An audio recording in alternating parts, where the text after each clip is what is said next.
Hello friends, எல்லோரும் எப்படி இருக்கீங்க? இன்றைக்கி நம்ம கிச்சனில் பார்க்க போகிற ஒரு சூப்பரான டேஸ்டியான குயிக்காக செய்யக்கூடிய ரெசிபி தான் உள்ளி முட்டைக்கறி. எப்படி செய்கிறதுன்னு பார்த்துடலாம். உள்ளி முட்டைக்கறி செய்கிறதுக்கு ஃபஸ்ட்டு நம்ம ஒரு பேஸ்ட்டை ரெடி பண்ண வேண்டியது இருக்குது. அதுக்கு நான் இன்றைக்கி 12 சின்ன வெங்காயம் எடுத்திருக்கேன். ரொம்ப சின்னதாக இருந்துச்சுன்னா ஒரு 15 எடுத்துக்கோங்க. அது கூட ஒரு 6 பல் பூண்டு, 1/4 ஸ்பூன் சோம்பு, 1/2 ஸ்பூன் மிளகாய் பொடி, 1 ஸ்பூன் மல்லிப்பொடி சேர்த்து நல்லா கொரகொரப்பாக அரைச்சி எடுத்துக்கலாம்.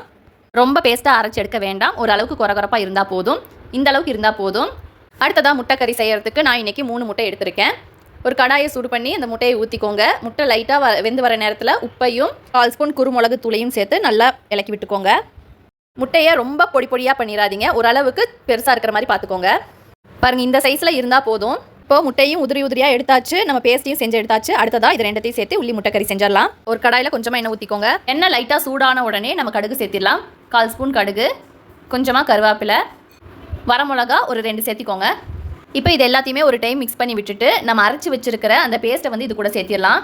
நம்ம போட்டிருக்கிற இந்த சின்ன வெங்காயத்தோட பச்சை ஸ்மெல், பூண்டோட பச்சை ஸ்மெல்லாம் போகிற அளவுக்கு நல்லா வதக்கி விட்டுக்கோங்க. இந்த பேஸ்ட்டோட கலர் வந்து லைட்டாக ப்ரௌன் கலர் ஆகிற மாதிரி வரும். அந்த ஸ்டேஜில் நம்ம மிக்ஸி ஜாரை அலசி அந்த தண்ணியை வந்து இதில் ஊற்றிடலாம். அதையும் சேர்த்து நல்லா இலக்கி விட்டுக்கோங்க. இந்த உள்ளி முட்டைக்கறியை வச்சு நீங்கள் வெறும் சாப்பாட்டில் பிணைஞ்சு சாப்பிட்டாலே அவ்வளோ சூப்பராக டேஸ்ட்டாக இருக்கும். ஈவன் சப்பாத்தி, பூரி அதுக்கெலாம் கூட சூப்பரான சைடிஷாக இருக்கும். ட்ரை பண்ணி பாருங்கள். இப்போ நம்ம ஊற்றின தண்ணி வந்து லைட்டாக வற்றி கிரேவி கொஞ்சம் கெட்டியாகி வந்திருக்கு. இந்த ஸ்டேஜில் 1/2 ஸ்பூன் அளவு சீரக பொடியும் 1 ஸ்பூன் அளவு கரம் மசாலாவும் சேர்த்து அதையும் பச்சை ஸ்மெல் போகிற அளவுக்கு நல்லா வதக்கி விட்டுக்கோங்க. அதுவுமே நல்லா சுருங்கி வரணும். இந்த பேஸ்ட் எல்லாமே சேர்ந்து நல்லா சுருங்கி வரணும். இந்த ஸ்டேஜில் கிரேவிக்கு தேவையான உப்பை வந்து சேர்த்திக்கலாம். எல்லாத்தையுமே சேர்த்து நல்லா ஒரு டைம் மிக்ஸ் பண்ணி விட்டுக்கோங்க. இப்போது நமக்கு உள்ளி முட்டைக்கறிக்கு தேவையான அளவு தண்ணி ஊற்றிக்கலாம். நமக்கு எந்த அளவுக்கு வேணுமோ அந்த அளவுக்கு நீங்கள் தண்ணி ஊற்றிக்கலாம். நான் இன்றைக்கி ஒரு 3/4 கிளாஸ் அளவு தண்ணி ஊற்றிருக்கேன். நீங்கள் தண்ணி எக்ஸ்ட்ரா ஊற்றுற மாதிரி இருந்துச்சு அப்படின்னா ஃபஸ்ட்டு நம்ம அரைச்ச பேஸ்ட்லேயும் நீங்கள் குவான்டிட்டி கொஞ்சம் ஜாஸ்தி பண்ண வேண்டியிருக்கும். இப்போ வந்து தண்ணி நல்லா சுருங்கி வந்துருச்சு. இந்த ஸ்டேஜில் நம்ம வறுத்து வச்சுருக்கிற முட்டையை வந்து இது கூட சேர்த்திக்கலாம். அதையும் சேர்த்து நல்லா வதக்கி விட்டுக்கோங்க.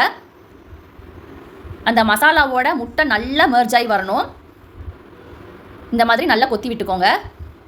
கடைசியாக கொஞ்சமாக 1 ஸ்பூன் அளவுக்கு தேங்காய் எண்ணெய் மேலே ஊற்றிடுங்க. அதையும் சேர்த்து நல்லா இலக்கி விட்டுக்கோங்க. ஒரு நிமிஷம் போல் இந்த எண்ணெயில் வந்து இந்த முட்டை வந்து நல்லா ஊறி வரட்டும். கை நிறைய கருவேப்பிலை எடுத்து மேலே தூவி விட்டு இறக்கிருங்க. சூப்பரான உள்ளி முட்டைக்கறி ரெடி ஆயிடுச்சு. ட்ரை பண்ணி பார்த்துட்டு எப்படி இருக்குன்னு கமெண்ட் செக்ஷனில் கமெண்ட் பண்ணுங்கள். நிறைய பேர் நம்ம சேனலை சப்ஸ்கிரைப் பண்ணாமல் பார்த்துட்டு இருக்கீங்க. ஸோ ப்ளீஸ் சப்ஸ்கிரைப் பண்ணுங்கள். பக்கத்துலேயே பெல் ஐக்கான் இருக்கும், அதையும் கிளிக் பண்ணி வச்சுக்கோங்க. அதில் ஆளுங்கிற ஆப்ஷனையும் கிளிக் பண்ணி வச்சுக்கோங்க. அப்போ தான் நம்ம போடுற வீடியோஸ் உங்களுக்கு நோட்டிஃபிகேஷனாக வந்து சேரும். ஸோ ப்ளீஸ் சப்ஸ்கிரைப் பண்ணிட்டு நம்ம வீடியோஸ் எல்லாம் பாருங்கள். நெக்ஸ்ட் வீடியோவில் மீட் பண்ணலாம்.